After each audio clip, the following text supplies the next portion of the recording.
Hey guys, welcome to Debatin with the boys, and we're back with another Throwback Thursday. So as you all know the concept by now, we're reviewing albums from like 10 plus years ago. We've checked out some reviews, we thought how we thought, we think how we think now. And today we are doing Atreyu's The Curse. It's not quite a vinyl, so I can't hold it like here and have a nice... That was probably a bit blurry as well. Yeah, but okay. Whatever. Yeah, we're doing Atreyu's The Curse. There we are. So this album came out in 2004. Yeah, 2004. It's 12 years old. And I was maybe like a year late to it, but... I think, I didn't think I got it like release day, but maybe like say 3-4 months after it was when... Like, I remember I went and I bought Suicide Notes and The Crimson. And the Crimson? Sorry, and The Curse at the same time. Because I'd heard The Crimson. Yeah, yeah, I think I think I remember seeing like Right Side of the Bed on Kerrang. I was just like, you know, you like don't know a band, but you just keep a video on, you're like, I'll just see where this goes. Like, I like quite like the intro. Yeah. Like, that was my favourite song on the album, to be fair. It's definitely the biggest song off the album. Definitely the biggest song off the album. Definitely overplayed this album as well at the time. Yes. I remember when me and my friend went to town to buy the two albums, like, we got home and we just had them on repeat, both Suicide Notes and The Curse. And yeah, it was... Yeah, I mean, I think like Right Side of the Bed made it onto like the Burnout 3 soundtrack. Great soundtrack. Great game. But you know, like I said, I think it was like one of the heavier things I liked at the time. You know, I'm trying to think of what else I was starting to get into heavier music at the time. I'm trying to think what else was around then, and I can't really because I've had a drink since then.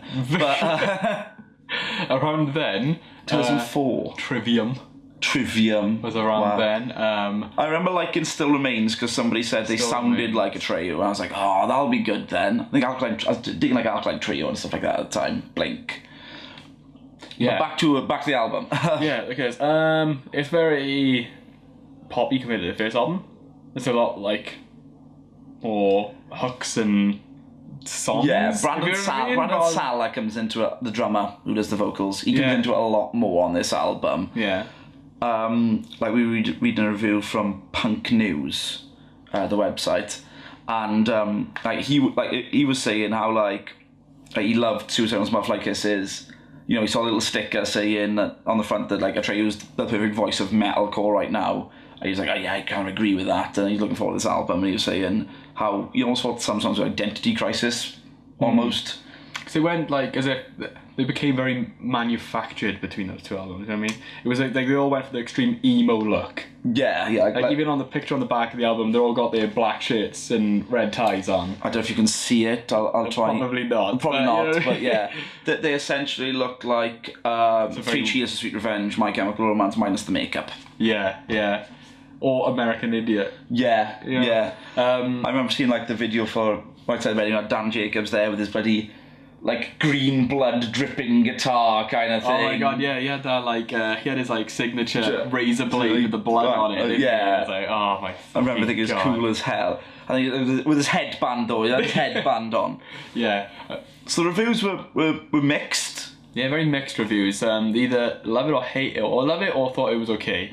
Yeah, there wasn't any really negative reviews. No, again, it was like, they came in by like 6 out of 10, 5, 6 out of 10. 5 out of 10 was the lowest we saw. Yeah. Kind of thing. So, yeah, it was like either people were like, oh yeah, they're going in a great direction and stuff, because it kind of seemed it was at the time of when all this emo stuff, like all the emo kids. Avenged Sevenfold were huge at the time. All that like emo look from then, you know, like the style of like kids used to wear back then. It's like these were all the bands they listened to.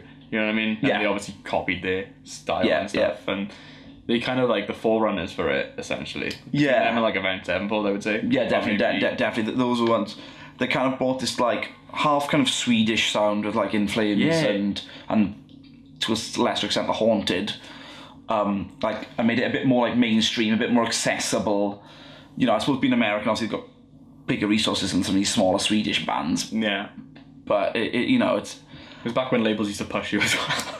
well, when labels had money. I think this album started off the golden era of Victory Records. Yes, so it was back when Victory had a lot of like good artists on the roster. I think you had like that. I think TBS was still on the roster then, I think.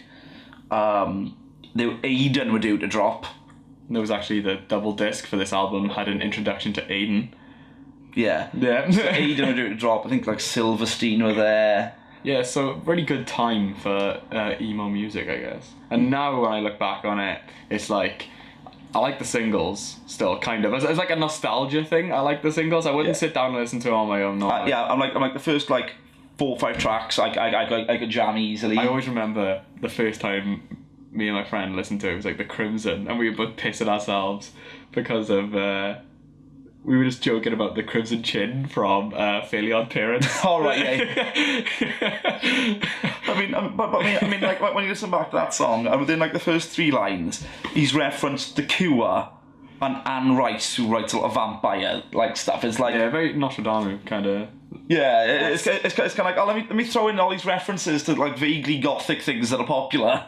That's essentially what emo was. It was like mainstream goth. Yeah. You know what I mean? It was like, oh, I like the goth look, but I like colours as well. Yeah, I like colours as well. And I don't really feel like listening to My Bloody Valentine record every now and then, like. Yeah, but, so yeah, I think it's some of the singles, especially like Right Side of the Bed. Crimson, Bleeding Mascara. How emo is that single name? Bleeding Mascara. I mean, emo. So yeah, what do you think of it now? Like I said, like the first 5 tracks I can probably still like bash out like really, you know, okay, and I'm including an introduction in that. But okay. And then like I don't know if I'd like stick with it like for the whole second half of the album, even though like a couple of later tracks, I think it's the last track 5 Vicodin Chase the Shot of Clarity. Yeah. That's still a pretty banging tune, but I don't know if I'd like wait through like the other ones just before it. Like they especially the singles you would still hear at a club night, some club nights. Yeah. I mean, like I saw them a couple of years ago at Grows Rock, and they were a little bit disappointed. I mean, like hearing Right Side of the Bed live, like it's only the second time I've ever seen them, and I was like, yeah, Right Side of the Bed, and then like you kind of realise like the way they went after their 3rd album. It was a bit. They did like a punk band, like a pop punk band a little bit. Yeah, like rock and roll kind of. Yeah, and so I was kind of like. But yeah, so what was about what you think? Did you pick it up? Did you like it? Do you like it now? Did you put it on and really want to paint your fingernails black and put a dog collar on? Yeah, and cry so your mascara's bleeding. red mascara, way forward. Yeah, it's cool. Like, comment, subscribe. Let us know what you think. And thanks for watching, guys.